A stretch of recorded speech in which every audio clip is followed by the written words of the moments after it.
Welcome to this first edition of the Daily Report for the new year. It's Monday, January 3rd here in Korea. I'm Min Sun-hee. Fresh COVID-19 restrictions are in place starting today here in the country and elsewhere to better contain resurgences amid Omicron. I have Kwon So standing by with the updates. So welcome back.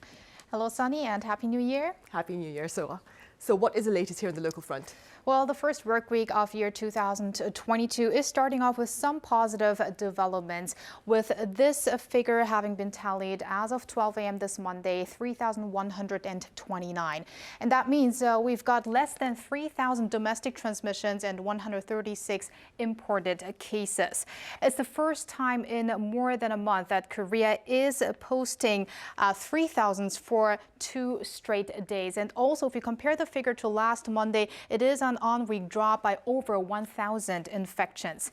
And no place in the country has reported over 1,000 cases. As you can see on our map here, the capital Seoul and Gyeonggi-do province, both in the 900s, and the majority of places are reporting double-digit figures of new COVID-19 infections. Unfortunately, we also got a double-digit figure of new fatalities here, 36 new fatalities, and also Korea has reported its first 2 Omicron variant-related deaths this Monday. Now let's move over to the number of patients that are in severe or critical condition. That has not been improving much recently, still standing at above 1,000. Now on to our vaccination figures here in the country. 86.2% of the nation's population received at least one COVID-19 vaccine shot, and 83% are considered fully vaccinated, while now we've got 36% of the population that has received an additional or booster shot. Now let's move over to the global updates here. We've got over 931,900 new COVID-19 infections reported in the past day, and also over 3,350 fatalities. And resurgences are continuing, especially due to the Omicron variant, but not only in the US and European countries like France that recently saw resurgences, but also India here has seen for the 5th consecutive day a sharp increase in cases due to this new variant. Meanwhile, France has become the 6th country in the world to hit the 10 million milestone, while Italy has gone up 2 spots on this graph here due to the Omicron variant as well. And those are the general updates that I have for now, but I'll see you back in a bit. All right, so thank you for now. Right, back on the local front, vaccine passes come with a validity period that will be strictly enforced starting next Monday, following a grace period from today. Shin Yeon is here with details on that. Yeon, welcome back. Great to be here, Sunny. Right, let's start with the vaccine pass requirement then. Right, from this Monday, vaccine passes will only be valid for 6 months as part of efforts to get people to have their booster shots. In other words, people would need to get an additional jab to enter most public venues if 6 months have passed since the completion of their 1 or 2 dose vaccine regimen. Now, this includes those who were fully vaccinated before July. A 1-week grace period will be allowed to help these changes settle in, after which violators will be fined. As always, people can verify their vaccination status when entering venues like restaurants and cafes using the KUV mobile app. The app shows whether the pass holders have been fully vaccinated for more than 14 days or whether it has been over 180 days since their last jabs. Vaccine pass readers will sound off a chime if a person is not fully vaccinated or if his or her certificate has expired.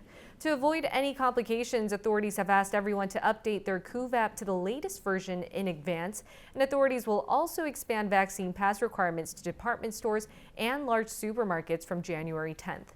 And they will also extend them to 12 to 18-year-olds from March 1st.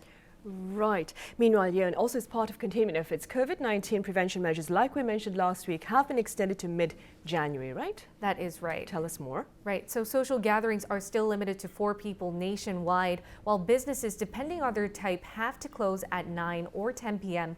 The 9 p.m. limits apply to restaurants, cafes, indoor sports facilities, and the 10 p.m. curfew for private academies, PC rooms, or party rooms. Now, there has been a change in the operating hours for movie theaters and performance halls, though. Previously, these venues were required to close at 10 p.m., but now they can allow customers to enter until 9 p.m. as long as the movie or show ends before midnight. Now, all these restrictions will be in effect until January 16th. Right, January 16th.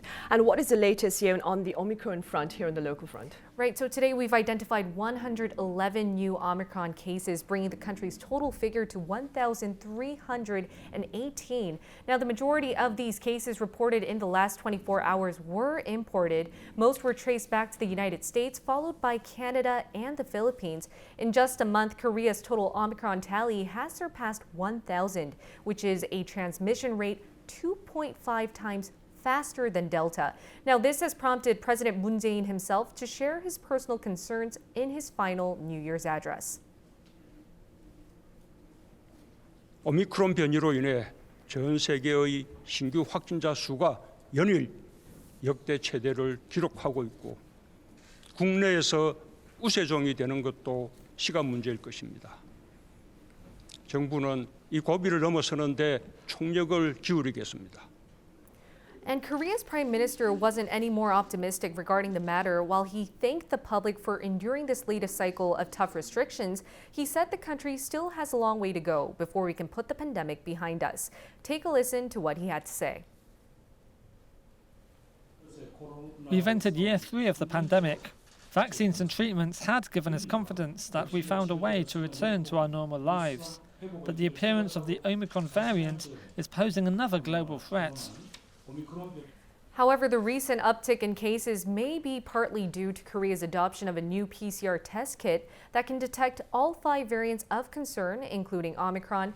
Thanks to this handy new kit, Omicron can be identified in 3 to 4 hours instead of days. Right, Ian, as always, thank you for that, but do stay for the broader talks. Right, Omicron has led to a grim milestone over in Europe, and Soa joins me at the desk with details on that. Soa. Hi again, Sonny. So Europe, as you just mentioned, the continent currently is the hotspot of the Omicron variant. It has surpassed 100 million coronavirus infections over the weekend, according to several COVID-19 trackers. And that will be more than 1/3 of roughly 290 million cases worldwide. According to AFP on Sunday, almost 5 million new infections were posted in Europe in the past 7 days, with 17 of 52 countries and territories that make up the continent recording new daily highs, spurred by the highly transmissible Omicron variant. France alone, which became one of the latest European nations where Omicron has become the dominant strain, reported more than 1 million cases in that span. The United States, meanwhile, is dealing with an unprecedented surge, with the recent average of daily infections standing at around 400,000. The country's top infectious disease expert, Anthony Fauci, calls the situation an almost vertical increase. He also took note, though, of South Africa's earlier experience of a quick peak in Omicron cases, but an almost as quick plunge, offering some hope, but also caution. Even if you have a less of a percentage of severity, when you have multifold more people getting infected, the net amount is you're still going to get a lot of people that are going to be needing hospitalization. Now, that said, Fauci renewed calls on the unvaccinated to get vaccinated and the fully vaccinated to get booster shots. He also appealed to parents to get their children inoculated, make them wear face masks, and also get tested if needed. And if those recommendations are met, he said it's safe enough to get kids back to school after the winter break. Right, and staying within the academic arena, also in Europe, mask mandates have been imposed within school grounds. Right, Sunny. So secondary school students in England will have to wear face masks in their classrooms as they return from their Christmas break this week. Now, England was the only of the 4 UK nations that so far had not recommended this rule, while individual schools and local authorities did so in spring last year. The temporary mandate for face coverings comes amid the spread of the Omicron variant, while schools in general are to remain open for in-person classes. France on Sunday has expanded its mask mandate to children as young as 6, which is to take effect starting this Monday when schools reopen. Children are to wear face masks not only at school but indoor public spaces as well as some outdoor locations in big cities. Right, and so amid these stern efforts to contain the rebounds in COVID-19 infections, I hear Europe is also being plagued by protests. Right, Sunny. Reinforcements of strict antivirus measures in Europe due to the Omicron variant are also leading to some frustration. For instance, in the Netherlands on the weekend, on Sunday, that is, in Amsterdam, the capital, thousands of people gathered protesting against antivirus measures and vaccination, which became violent at times. The country has been placed under a sudden lockdown on December 19th that for now will last until the 14th this month. In Germany, people assumed to have been angered over COVID-19 restrictions vandalized offices of 2 German lawmakers on New Year's Eve, including the local constituency office of the country's health minister. Right, I see. And moving forward, so what's the situation that is over in Israel where authorities have approved a second booster dose? Right, Sunny, a second booster dose or a fourth Pfizer dose, that would mean in the case of Israel. Israel's daily cases have more than quadrupled over the past 10 days, with Prime Minister Naftali Bennett warning of more than 50,000 daily infections at the peak of the wave. There are also expectations, that is, of herd immunity being raised by experts, but the country wants to achieve that through vaccinations, not infections. In line with that, Israel has decided to expand its fourth dose vaccinations, as I mentioned, to all citizens over 60, as well as frontline health workers. The fourth jab is to be administered at least 4 months after the third one. Israel will once again be pioneering the global vaccination effort. Omicron is not Delta. It's a different ballgame altogether. We must keep our eye on the ball, act swiftly and decisively. And the move is set to receive final approval by Israel's health ministry in the coming days. And I also want to mention that Israel has recently reported of its first patient who got confirmed with COVID-19 as well as the flu, and that's being dubbed the flu-rona. And that was a pregnant woman who had not been vaccinated. However, she's said to be in a good condition and has been now released from hospital. Right, I see.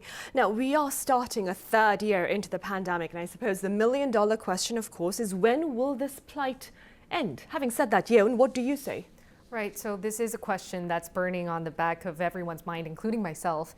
Unfortunately, many local experts say we may not see a decisive end to the pandemic anytime soon, especially since we continue to see new mutations of the virus. But on a more optimistic note, we've passed several key milestones in the development of COVID-19 treatments. Experts say that the more effective our vaccines and treatments are, the more likely we can return to a somewhat normal life with minimal restrictions. At some point, they say the coronavirus should be treated like the common flu, which means no longer separating COVID-19 patients from others in terms of how they're treated and managed. And this would entail a broader adoption of home treatment for COVID-19 patients using self-administered drugs to prevent serious illnesses. Now, Korea has already secured more than 360,000 courses of Pfizer's COVID-19 pill and around 240,000 from Merck. They'll secure an extra 400,000 at the beginning of this month. Prime Minister Kim Boo-kyum said these oral treatments will be available for use as early as mid-January or the end of this month. Right, and along with these oral treatments, so there have been some remarkable advances, I understand, on efforts, that is, to develop inhalable drugs. Right, so maybe in year 2022, inhalable treatment could also become one of the game changers amid this pandemic. Now, one of the benefits of inhalable treatment is said to be that they are more convenient for people to use, and also they will be more cheaper than oral treatments is is what experts are saying. And as of Sunday, one domestic pharmaceutical company, Celltrion, has said that it is currently retrieving clinical trials from a first phase from Australia. However, there seems to be a slight delay in its process because it was expected to complete the first trial at the end of last year, but it will take some more time, I believe, before they get to the second phase. Now, meanwhile, domestically and abroad, these inhalable treatments are being currently developed. And we also earlier spoke about Russia, which is, I believe, currently now the only country which has actually given the green light for such inhalable treatments. Right, it has. All right, so as always, thank you very much for the report. See you on Tuesday. Yeon, thank you. And I believe I'll see you on Friday. Yes, that's true. Right, see you then. Thank you. Thank you.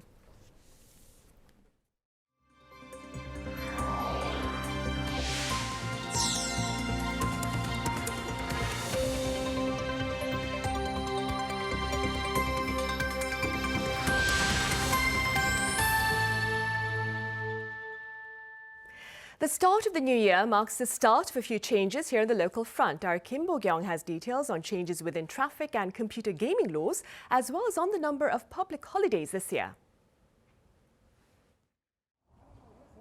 How many days off can we expect in the new year? This year, there are 67 red-marked bank holidays, the same as last year. 52 Sundays added with 19 national holidays make 71. But 4 holidays that fall on Sundays, Buddha's birthday, the day after Chuseok, Hangul Day, and Christmas, need to be excluded. Unfortunately, Buddha's birthday and Christmas are public holidays, but are not subject to substitute holidays. Instead, 2 more holidays have been added, the day of the presidential election on March 9th and local election day in June. Meanwhile, private companies with more than 5 and fewer than 30 employees need to guarantee that public and substitute holidays are paid days off. Previously, public holidays for private companies were not legally paid holidays, but depending on the size of the company, the rule now applies to more workplaces. Public institutions and companies with more than 300 employees introduced the system starting the beginning of 2020, while companies with more than 30 and less than 300 began on the first day of 2021. For drivers, more care needs to be taken when turning right at the crosswalks.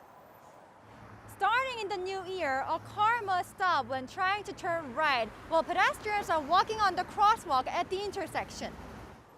Previously, the rules were loose for drivers turning right even when pedestrians were crossing the road on a green light. But now, cars must stop if a pedestrian is on the crosswalk. Rule breakers can be fined, and the driver's insurance will increase by up to 5% for 2 violations and 10% after 4. Drivers might not have to worry about carrying an actual driver's license. The Ministry of the Interior and Safety and the Korean National Police Agency will start issuing mobile driver's licenses starting the end of January for those who take their test at 2 driver's license test facilities. It is expected that the mobile license will be issued to 10,000 people who pass their test during a 5-month trial period before being expanded nationwide in July. Korean teens will also be freed from the online gaming curfew.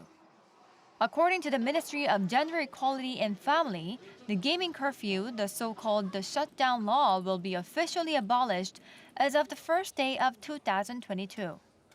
The revised act will no longer make it illegal for game providers to offer games to children under the ages of 16 between 12 a.m. and 6 a.m. Kim Bo-kyung, Arirang News. On the labour front, the minimum wage this year has been raised to above 9,000 won per hour, and more protection against discrimination has been pledged. Our Kim Sung-min reports. In the new year, an hour of labor in South Korea will guarantee an employee at least 9,160 Korean won, or some $7.71. That's the amount set as a minimum wage for the country this year, surpassing 9,000 Korean won for the first time. According to the Finance Ministry, the minimum wage for 2022 has been increased by 441 from 2021, up 5.1%.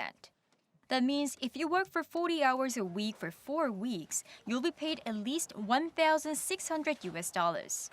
The minimum wage applies to all businesses and all employees, including foreigners. There are also changes to other labor laws in the new year. Private firms with between 5 and 29 employees now have to provide paid holiday for public holidays as well as substitute holidays. Until last year, private firms were not obliged to pay employees for these public holidays.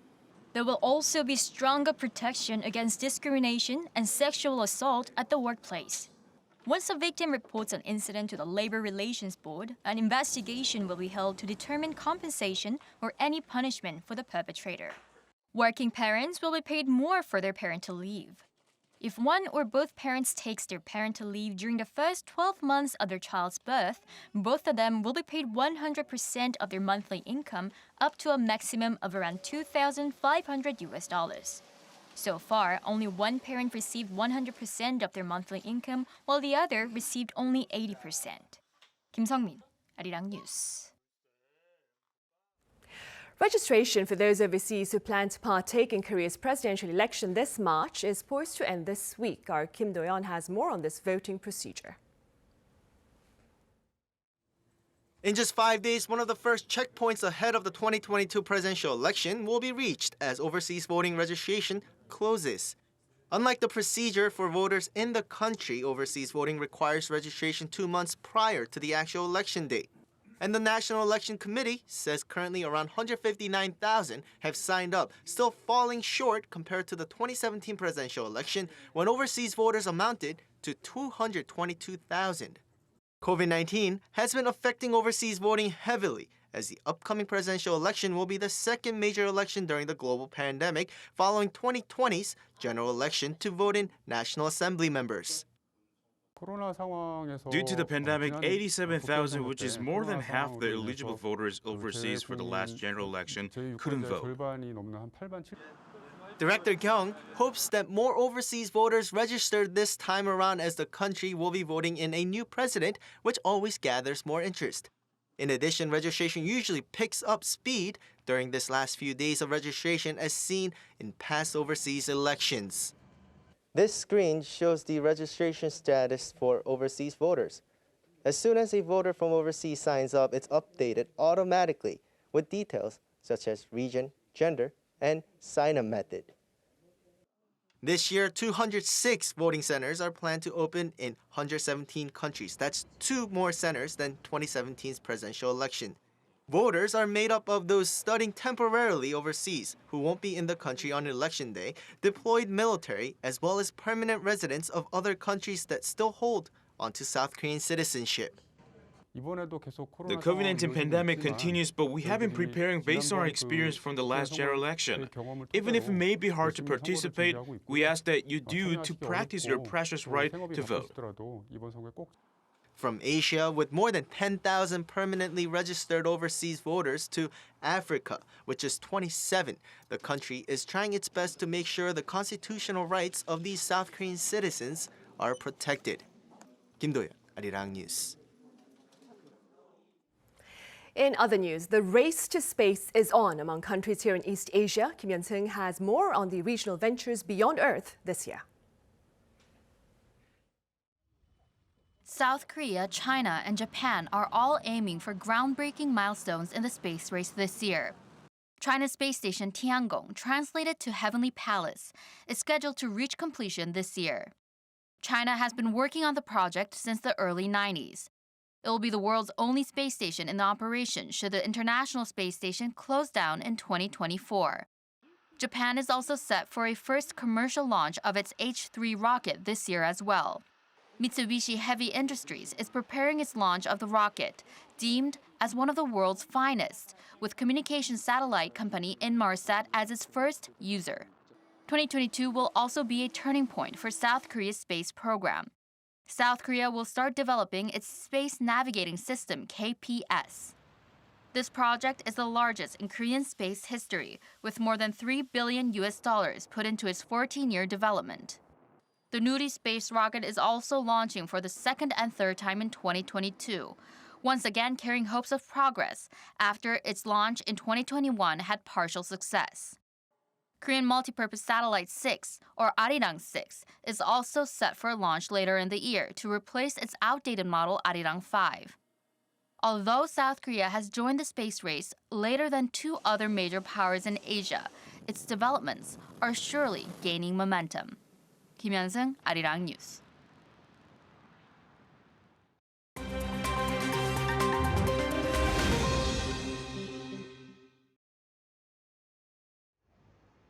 Let's take a look at what's going on in the world now. A massive fire broke out at South Africa's parliament in Cape Town on Sunday morning, causing structural damage to the National Assembly building as well as the lower house. Authorities say Cape Town's fire and rescue services received a call in the early morning with around 60 firefighters with specialized equipment and 6 fire trucks being dispatched to the scene. Initial reports indicated that the fire started at an office space located on the 3rd floor.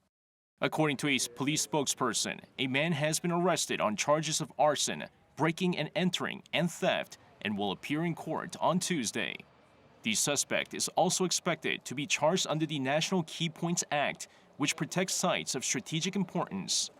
South African President Cyril Ramaphosa, who visited the scene, called the incident a terrible and devastating event, as he vowed the parliament's work would continue. The building's sprinkler system had not functioned properly, causing a rapid spread of the fire. Paris's major landmarks were lit up in blue and adorned with EU flags on Saturday, marking the celebration of the start of France's 6-month presidency of the European Union. This includes sites like the Eiffel Tower, the Arc de Triomphe, the French Senate, and the Louvre Museum. Major landmarks in other cities like Lyon, Marseille, Bordeaux, and Strasbourg were also lit up in blue to mark the occasion. However, one of the displays drew major criticism from far-right leader Marine Le Pen, who protested against the placing of the European Union flag on the Arc de Triomphe, calling it an attack on French identity. She was also joined by other right-wing politicians who were outraged by the EU flag fluttering on the Paris landmark. Le Pen says she would appeal to the Council of State, which acts as a legal advisor to the executive, to remove the EU flag. The right-wing leader is considered to be President Emmanuel Macron's main rival in the upcoming spring presidential election. Nobel Peace Prize winner and South Africa's anti-apartheid leader Archbishop Desmond Tutu was laid to rest at dawn on Sunday in the Cape Town Cathedral, where he once preached against white minority rule. According to an Anglican church statement on Sunday, his ashes were interred at St. George's Cathedral in a private family service. The service comes after family, friends, clergy, and politicians, including the South African president, attended a requiem mass on Saturday. Tutu's remains were placed beneath an inscribed memorial stone before the high altar. Lee Seung-jae, Arirang News.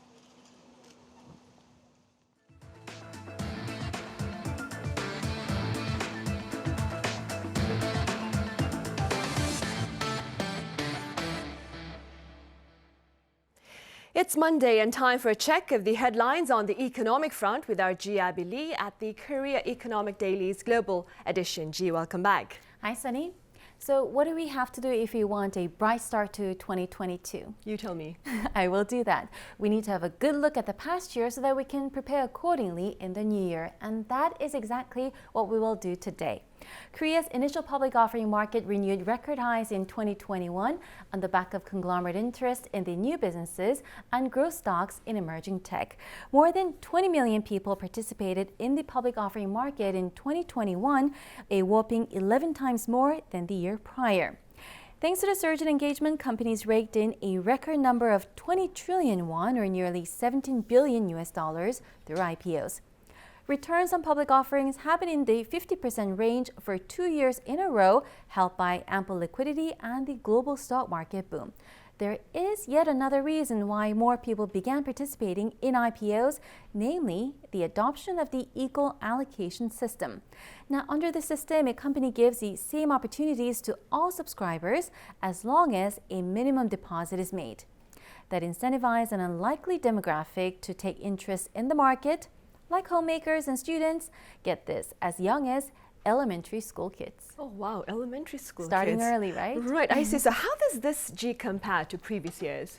Well, to answer that question, let me quote Im Jae-jun, an executive director at the Korea Exchange. Im told the Korea Economic Daily that 2021 was the year that reopened the era of nationwide participation in the IPO market.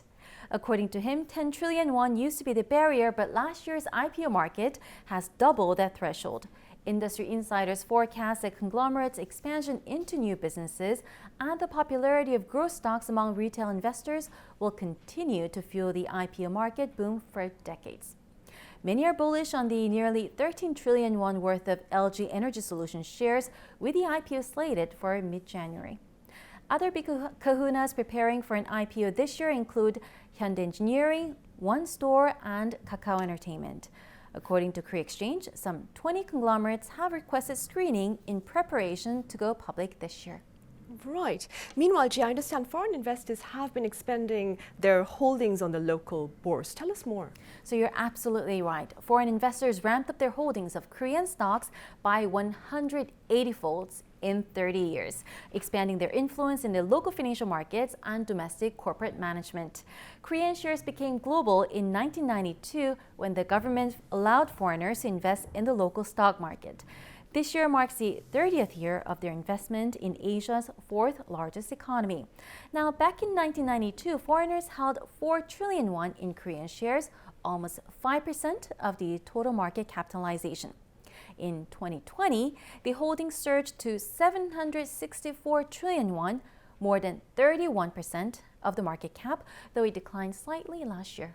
I see. Time for one more story, I believe, Ji. I'm hearing mega business plans by a local conglomerate. Tell us more. That's right. So let's take a look at Samsung's M&A plans. The group is in negotiations to buy a leading U.S. drug maker, Biogen. The Nasdaq-listed biotech firm approached Samsung to sell shares, which could be valued at more than 50 trillion won or 42 billion US dollars. If realized, it will be Samsung Group's largest transaction yet after its $8 billion acquisition of electronics maker Harman in 2016. That's all for me today. I'll be back same time next week. All right, Ji, as always, thank you very much for the coverage. Thanks for having me.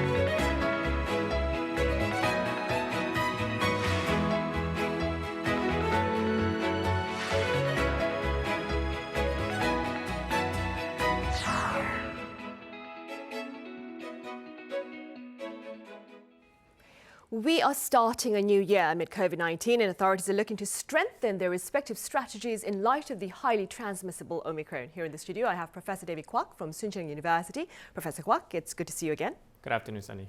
I also have Professor Kim Moon-gyu at Yonsei University live on the line. Professor Kim, it's a pleasure to have you with us as well. Thank you for having me.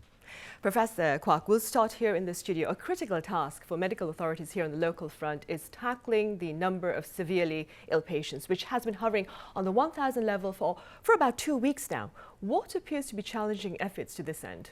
Well, it's not really a challenge that was unforeseen. As we probably talked about this a couple of times before, the numbers in the ICU beds and also the mortality rate from the disease tends to sort of linger on much longer than the changes that we see in the daily confirmation cases. That's because these people do not necessarily suddenly come up with their severity of the disease, but rather they actually grow in the progression to reach the point to be admitted to the ICU beds and whatnot. And thankfully, I think, well, I can't say really thankfully, but the situation currently is being lingering at around 1,000 of cases out of 1,500 beds that are currently available. I believe the government is also making plans to further expand the bed numbers, but What I hope to see is that hopefully within the latter part of this week, or maybe going into next week, the drastic changes in the daily confirmation cases that started happening last week will also start to show up in the ICU bed capacity as well. So I'm hoping to see that maybe even gradually we'll start to see the decrease in the numbers that are taking parts in the ICU beds from hopefully next weekend on. Right. And Professor Kim, how do you assess the spread of Omicron here on the local front? Well, for Delta variant, it took 78 days to reach 1,000. But for Omicron, it was less than one month to reach 1,000, which is a very fast speed. And we must remember that there might be unknown cases, unrecognized cases. So we might have more numbers of Omicron in Korea right now. And as everybody knows, the last mutation takes over the previous mutants. And somebody expecting more than 10,000 in forthcoming days. But this does not necessarily mean all the patients are going to cause a huge public problem. If you look at UK, there's a rocket high increase in cases because of Omicron, but they kept the fatality very low, almost same as previous months. But we must keep an eye on this process and what should come out of this Omicron variant. Right. And staying with Omicron, but moving beyond Korea, Greece ended last year with a fresh record in daily infections amid the presence of this new variant. For more on the situation there, I have Maria Kagilido live on the line. Maria, it's a pleasure to have you with us. Hi there, good morning. Right now, on Friday, Maria, that would be the last day of 2021, authorities there in Greece announced more than 40,000 new infections in a span of 24 hours. Do tell us a bit about the situation there. Well, yes, just like in many other European countries, COVID-19 cases in Greece have been skyrocketing in the last few days. And most of them, in fact, over 70%, according to the health minister, are now due to the Omicron variant. This is Greece's fifth COVID wave, and it is absolutely dwarfing everything else that has happened in the past. As you said, on Friday, we had over 40,000 cases. Yesterday, we had over 17,000 cases, but that was after 2 days of public holidays, with very few tests being conducted. 61 people died, in fact, yesterday. What we've seen a huge rise in positivity rates. So yesterday, around 1 in 4 people that were tested positive. So we're seeing experts predicting yet another sharp rise in these cases. And the problem here, in fact, is that Greek ICUs are still crowded from the previous COVID wave. That was the Delta variant. So Greece's ICUs are still crowded with patients from the previous variant.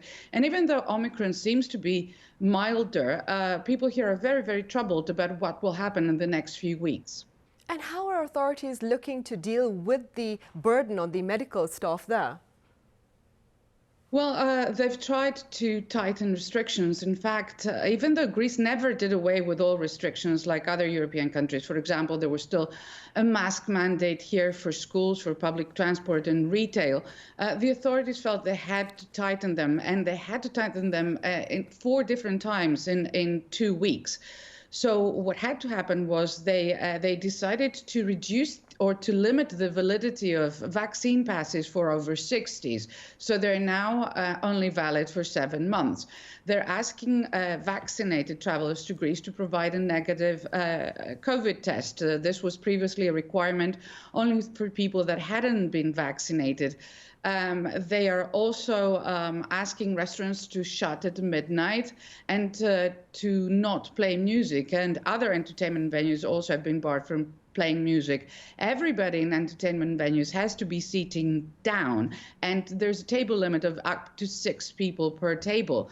The government has also encouraged people to take more tests, and it has provided 2 free tests per person for the holiday period. But despite all this, cases still seem to be going up. And I have to say, for the most part, people have grudgingly accepted the need for these restrictions. And what we have seen is we've seen long queues outside testing centers and outside pharmacies.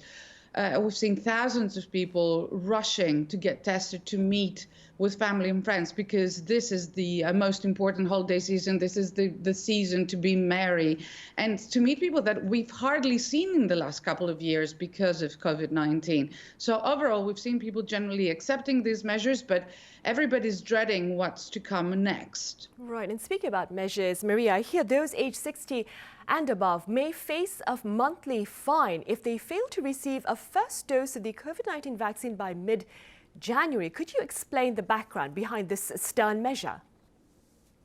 Well, the government was forced into this by the fact that unvaccinated over 60s were clogging up the country's hospitals. They were clogging up the country's intensive care units, and unfortunately, they were also passing away. So because there were over 500,000 unvaccinated elderly at the end of November, when the Prime Minister made this announcement, they were forced to go and take their first dose of the vaccine or complete their vaccination or schedule it before January 15th. After that time, they will be fined 100 euros a month. And now this is a very significant amount for Greek pensioners, who on average get around 700 euros a month for their pension. We've seen this measure working quite well in the last few weeks. Essentially, 150,000 of these people, almost 1 in 3, has gotten vaccinated, and we're expecting more to get vaccinated at the last minute. But it's a race against time. Will they be able to get vaccinated before they get COVID? Right, that is the million-dollar question. Maria, what has been the public response to this measure? Well, I have to say, yes, there has been negative reaction. This has been augmented by social media. So you've seen lots of negative voices.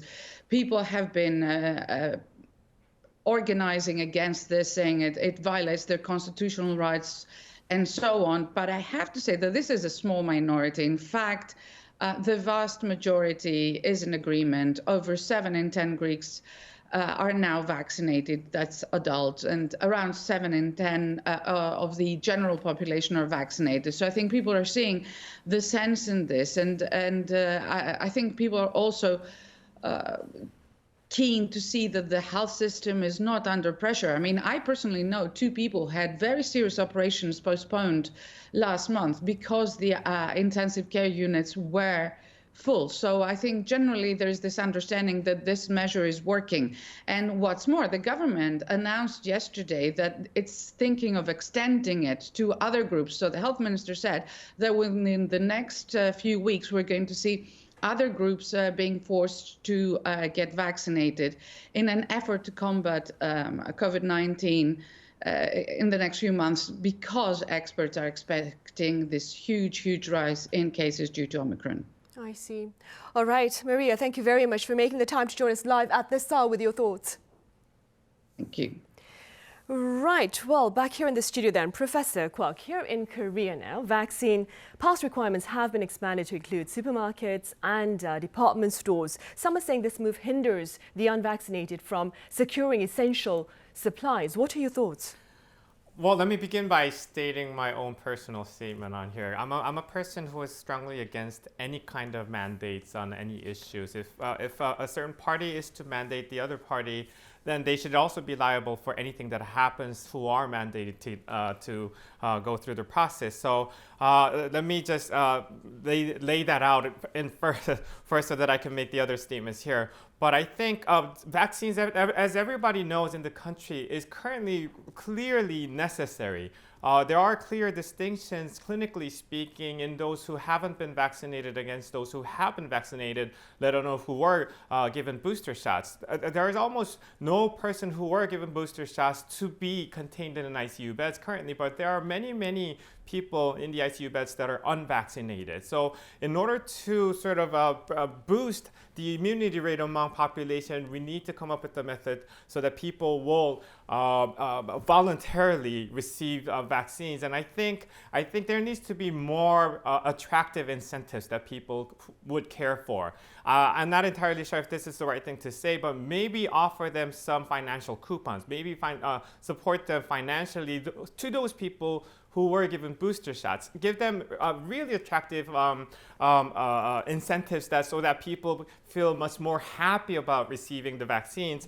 But the reason I'm saying this is because with the mandate and with the forceful mandates especially, there is obviously going to be a setback from people. They will be a growing sentiment among people, even those who have received booster shots and all the completion of vaccines, would suddenly feel negative about receiving further vaccines. We should not create any of that sort, but instead we should inform people better that these are necessary, how much benefit the booster shots and the vaccines can offer them, and also maybe even give them the carrots that the people will care for. Right. Professor Kim, vaccine pass requirements for teenagers, meanwhile, will be in place starting March. Do you see this requirement as perhaps boosting vaccine uptake among the young? Most of the children who get vaccination do not have a serious effects out of that RNA vaccines. And the most hindering factor will be the safety profile. And the most famous one is the myocarditis. And the Korean data shows that from the age group 18, they had about 3 cases out of 100,000 vaccinations. And if it goes to more younger age, like 12 to 17, it becomes less frequent. And I think this pattern is almost similar with other countries such as Israel and USA. And strikingly, it is about 10 times more frequent in male adolescents. So how are we going to convince the population, the students and their parents? Yes, and the vaccine pass should also be put in because we want to encourage this group to get vaccinated, not as a punishment.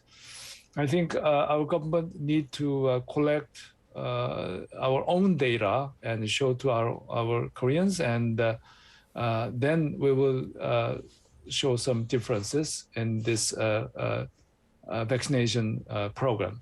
And also, we should have to think about other new vaccines such as Novavax, which might be more safe in this population. Right, and I will get back to Novavax in a moment. Professor Kwak, also starting on this Monday is the necessity of booster shots to validate vaccination status if 6 months have passed since your second shot. What do you suggest to ensure a smooth application of this new measure?